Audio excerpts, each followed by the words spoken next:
একদম final last minute suggestion, মাত্র 12টি প্রশ্ন। হ্যাঁ, মাত্র 12টি প্রশ্ন পড়তে হবে। কালকে পরীক্ষা, চিন্তা করছো তো? কোনো চিন্তা করতে হবে না। তোমরা দেখেছিলে যে তোমাদের আগামীকাল পরীক্ষা হয়ে গেছে 4 নম্বর পেপার। এই 4 নম্বর পেপারে তোমরা সমস্ত প্রশ্ন কমন পেয়েছিলে। একটা মিলিয়ে নাও, দেখো একদম 4 নম্বর পেপারে A to Z প্রশ্ন কমন, যে কোনো প্রশ্ন আসেনি বলে এরকম কোনো কথা নেই, একদম A to Z প্রশ্ন কমন এসেছিল। আমি স্টুডেন্টরা কিছু প্রশ্ন পাঠিয়েছি অনলাইন থেকে। দেখো তোমরা আর্য ভাষা পরীক্ষায় পড়েছিল, তারপরে অন্তর্মধ্য আর্য ভাষা বৈশিষ্ট্য পড়েছিল, তারপরে উপভাষা পড়েছিল, ঠিক আছে, বীরেন্দ্রী পড়েছিল, ঝাড়খণ্ডী পড়েছিল, ধ্বনি পরিবর্তনের কারণ পড়েছিল, শব্দার্থ পরিবর্তনের কারণ ধারা বলেছিলাম তো সেটাও পড়েছিল। তারপরে দেখো রোমীয় বর্ণমালা উদ্ভবের ধারা পড়েছিল, আন্তর্জাতিক ধর্মীয়, অর্থাৎ 1 দাগ থেকে আর 4 দাগের পর্যন্ত সমস্ত প্রশ্ন কমন, অথবা যে প্রশ্নগুলি পড়েছিল সেই প্রশ্নগুলিও কমন। মাত্র যে 8-9টা প্রশ্ন দিয়েছিলাম সেই 8-9টাই প্রশ্ন কমন, একদম বাইরে পড়েনি, একদম A to Z। এমনকি তোমাদের 1 নম্বর এককে 1 দাগে কয়ে প্রশ্ন কমন, অথবা খ দাগের প্রশ্নটা কমন, 2 দাগের 2 নম্বর এককে গ দাগে এবং অথবা ঘ দাগের প্রশ্ন কমন, 3 দাগেরটা দেখো 3 দাগে এবং চ দুটোই প্রশ্ন কমন। তারপরে দেখো একক 4 দাগে ছ এবং বর্গীন জ এইটাই পুরোটাই কমন, অর্থাৎ 8টা প্রশ্ন 8টাই কমন, 8টার 8টাই প্রশ্ন কমন। এবং আমি তোমার 4 নম্বরে বলেছিলাম যে এখান থেকে পড়লে কিছুটা প্রশ্ন তোমরা 5-এ পেয়ে যাবে। আর যারা আগের ভিডিওটা ফলো করেছো 5 নম্বর প্রশ্নগুলিও কমন পেয়েছিল। আমি বলেছিলাম যে অভিশ্রুতি, শ্রমিক ভবন, তা এর মধ্যে দুটো প্রশ্ন পড়ে গেছে, অভিশ্রুতি আর শ্রমিক ভবন, আর লোক নিযুক্তি এটাও পরীক্ষায় পড়ে গেছে, তাই না? 4টে আমি যে পড়েছি 4টের মধ্যে 3টে পরীক্ষা পড়ে গেছে। আর কি চাও? 50 নম্বর কমন, 50 নম্বর কমন। তো যাই হোক, তোমরা যে প্রশ্নাবলী পড়বে ভালো করে প্রশ্নগুলি লিখে নাও। তোমাদের মেজর 5 অর্থাৎ DS5 প্রশ্নগুলি লিখে নাও। তোমাদের পরীক্ষা খাতায় দেখো মেজর বলে উল্লেখ রয়েছে, তোমাদের পরীক্ষা খাতায় বলে মেজর বলে উল্লেখ রয়েছে। দেখো মেজর 5 অর্থাৎ DS5 পেপারগুলি দেখো। আমি বললাম কি, মহাকাব্য, ঐতিহাসিক নাটক আর সাংকেতিক নাটক, এই 3টে প্রশ্ন বেশি করে স্টার মারো।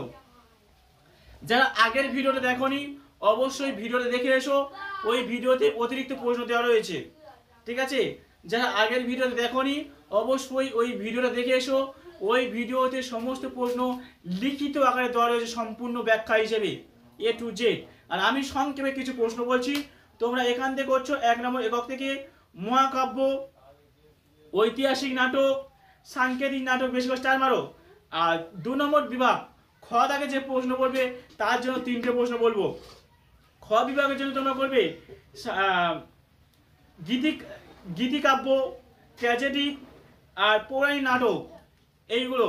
তাহলে এখানে 6টা প্রশ্ন বললাম, তার মধ্যে ভাগ করে দিলাম 3টে, তাহলে উপরে 3টে ভালো করো। এবারে চলে যাবো 2 নম্বর একক।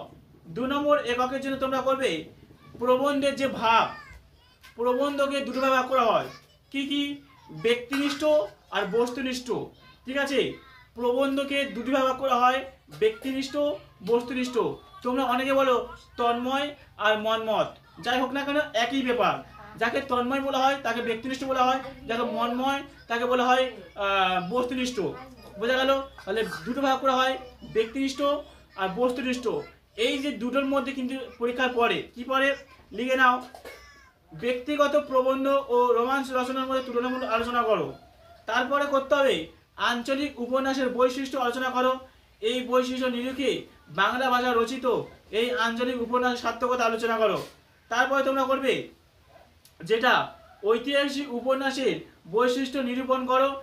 এই সার্থকতা ঐতিহাসিক উপন্যাসের সম্পর্কে লেখো। এইখান থেকে 3টে প্রশ্ন করো। আর অতিরিক্ত প্রশ্ন অবশ্যই করবে, লিখে নাও রম্য রচনা স্বরূপ ও লক্ষণ উল্লেখ করে বাংলা সাহিত্যের একটি সার্থক রম্য রচনা পর্যালোচনা করো। আর করে প্রবন্ধের শ্রেণীবিভাগ, প্রবন্ধকে দুভাগ করেছি, প্রবন্ধের শ্রেণীবিভাগ বৈশিষ্ট্য উদাহরণ সহ আলোচনা করো, ঠিক আছে? আর করতে হবে ছোট গল্প, ছোট গল্প অবশ্যই করবে। এগুলো যারা আগের ভিডিও দেখোনি অবশ্যই আগের ভিডিও দেখে এসো। দেখলে বুঝতে পারবে। আগের ভিডিও যা প্রশ্ন দিয়েছি সমস্ত প্রশ্ন করবে, 5 নম্বর প্রশ্নগুলিও কমন পাবে। তাহলে প্রত্যেকটা একক থেকে আমি 3টে প্রশ্ন স্টার মারতে বলছি, প্রত্যেকটা একক থেকে। তাহলে 4টে একক, 3 4 12টা প্রশ্ন, তাই না? তো চলো এবার চলে যাবো 3 নম্বর একক। 3 নম্বর একক থেকে বেশি বেশি করে স্টার মারো। রস হচ্ছে নিজের আনন্দময় সম্বিতের আস্বাদ রস, এটির ব্যাপার রসের স্বরূপ ব্যাখ্যাটি উক্তিটি কতদূর বিচার্য আর লেখো। ঠিক আছে, অথবা থাকতে পারে রস হচ্ছে নিজের আনন্দময় সনিতে, এটা অবশ্যই করবে। আগের ভিডিও দেখে এসে লেখা রয়েছে, আমার এখানে মিস্টেক হয়েছে বলতে পারছি না, আমার এখানে টাইপিংয়ে মিস্টেক আছে সেটা বলতে পারছি না। যাই হোক আগের ভিডিও দেখে এসে বুঝতে পারবে। ঠিক আছে, আর বেশি করে স্টার মারবে ধন্যবাদ। ধন্যবাদ বলতে কি বোঝো, যেটা দেওয়া রয়েছে 2 দাগে প্রশ্ন দেওয়া রয়েছে, ওই ভিডিও দেখে এসো, ওই ভিডিও দেখে এসো 2 দাগে প্রশ্ন দেওয়া আছে ধন্যবাদ। তারপরে করবে সার্থক কাব্য সৃষ্টির রসের ভূমিকা, এইটা করবে। ঠিক আছে, এখান থেকে 3টে পর্বত। আর পরবর্তী তোমাদের 4 দাগ 5 দাগ 6 দাগ ওই ভিডিও অতিরিক্ত দেওয়া রয়েছে, অবশ্যই করবে অতিরিক্ত হিসেবে। তারপরে দেখো 4 নম্বর একক, যারা লিখেছো বা আগের ভিডিওটা ফলো করেছো বা এখনো যারা দেখোনি, অবশ্যই ভিডিওটা দেখে এসো। ঠিক আছে, আর অবশ্যই তোমরা করবে 4 নম্বর একক থেকে। ঠিক আছে, 4 নম্বর একক থেকে পরপর 3টে প্রশ্ন করে, পরপর 3টে প্রশ্ন, বাকিগুলো অতিরিক্ত। এক জায়গাটা আছে অন্তরের জিনিসকে বাহিরের ভাবে জিনিসকে বিষময় এবং তখনকালে জিনিসকে চিরকালের করিয়া তোলা সাহিত্যের কাজ, বিষয়টি বিশ্লেষণ করো। এরকম করে আছে দেখো, তোমরা 1 দাগ 2 দাগ 3 দাগটা বেশি স্টার মারবে। যারা আগের ভিডিও দেখোনি, বারবার বলছি, প্রত্যেকটা ভিডিও বলছি, যারা আগের ভিডিও দেখোনি অবশ্যই আগের ভিডিওটা দেখে এসো, বারবার বলছি ভিডিওটা দেখে এসো।